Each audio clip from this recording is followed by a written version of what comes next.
लगातार हो रही बारिश से हड़ौती संभाग में भी फसलों को खासा नुकसान जो है वो पहुंच रहा है। वहीं बाढ़ से ग्रामीण इलाकों में तबाही के बाद अब मुआवजे को लेकर सियासत भी शुरू हो गई है। पूर्व मंत्री कांग्रेस विधायक शांति धारीवाल ने भाजपा सरकार पर आरोप लगाया है कि बाढ़ से इतनी तबाही होने के बावजूद अब तक कोई राहत सरकार की ओर से क्यों नहीं दी गई। ये ताज्जुब की बात है। धारीवाल ने सरकार से तुरंत स्पेशल पैकेज घोषित करने की मांग की है जिससे किसानों को राहत मिल सके। वहीं लोकसभा स्पीकर ओम बिरला ने भी बाढ़ प्रभावितों को जल्द राहत पहुंचाने और फसल खराब को लेकर जल्द सर्वे कराकर किसानों को उचित मदद देने के निर्देश दिए हैं। इस कदर नुकसान हुआ है कि मेरा ख्याल है इतिहास में कभी भी इतना ऐसा नुकसान नहीं हुआ होगा। एक फसल तो खैर सारी गई, ये मान के चलिए आप, लेकिन जिस तरीके से पानी भरा हुआ है इन खेतों में और रास्ते टूट चुके हैं, तो ये पानी मैं समझता हूँ कि कम से कम भी 4-5 महीने सूख नहीं सकता। तो वो नुकसान और होगा तो अगली फसल का भी नुकसान हो जाएगा। तो बड़ा ये इतनी जबरदस्त प्राकृतिक आपदा पड़ी है और सरकार की तरफ से कोई अभी तक ताज्जुब की बात तो ये है कि कोई घोषणा नहीं कि क्या करना है क्या नहीं करना है।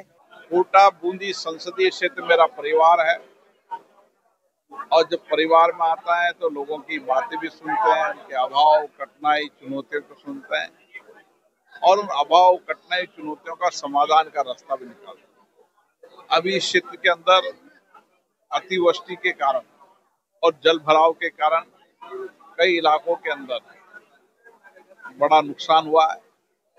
उसका मैंने मौके पर जाकर देखा है, प्रशासन अधिकारियों से मीटिंग दी है। अब आपदा के क्षेत्र के अंदर पुनर्निर्माण का कार्य हो, आपदा के जो परिवार जिनके मकान सामान बेगे हैं उनको उचित मुआवजा मिले, उसके लिए त्वरित गति से कार्रवाई करने के लिए प्रशासन को कहा है। उधर दौसा में बारिश का कहर लगातार जारी है। जिले में अलग अलग इलाकों में बारिश जारी है। मौसम विभाग ने येलो अलर्ट जारी किया है और यहां पर रुक रुक कर बारिश का सिलसिला जो है वो जारी है। कस्टमर स्ट्रीट हाईवे पर कई जगह जल भराव की खबर है। लालसोट में लक्खी मेले को लेकर प्रशासन सतर्क है। एनडीआरएफ और एसडीआरएफ की टीमें भी अलर्ट मोड पर रखी गई हैं। तो दौसा में लगातार आपको बता दें बारिश का सिलसिला जारी है और लालसोट में लक्खी मेला चल रहा है, उसको लेकर भी पुलिस प्रशासन सतर्क है।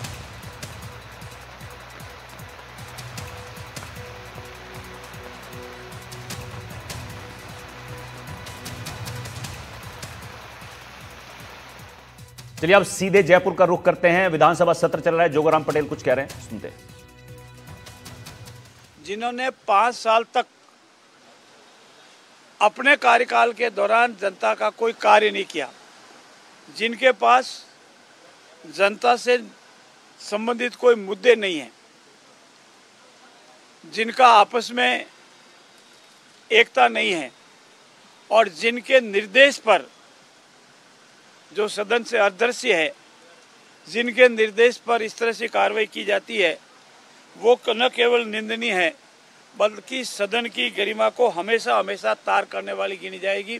और राजस्थान विधानसभा के इतिहास में साहबजादे को खुश करने के लिए टी शर्ट पर जिस तरह का स्लोगन लिखा गया है, वो पता लगता है कि ये मात्र किसी के कहने पर एक ही परिवार की वाई लूटने, उनकी चापलूसी करने के लिए इस तरह से किया गया है। जिन नेताओं ने बिहार में जिस मंच से माननीय प्रधानमंत्री जी या उनकी स्वर्गवासी शतायु माताजी के संबंध में जिस मंच से जिस तरह की भाषा का प्रयोग किया गया और मात्र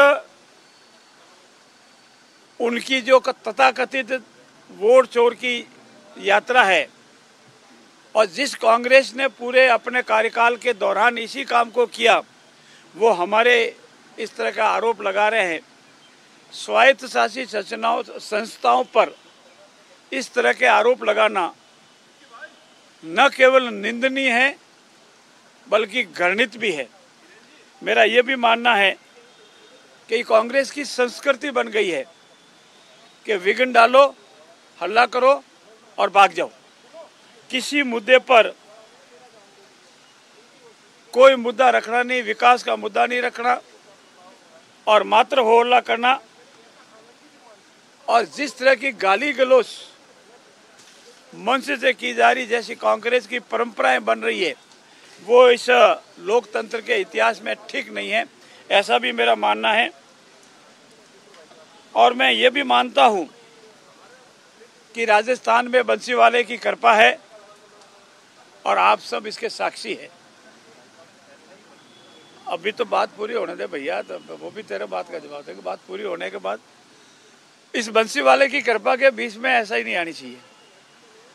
पूरे राजस्थान के सभी बांध करीब करीब लबालब है, बहुत अच्छी फसलें हैं और ये बंसीवाले की कृपा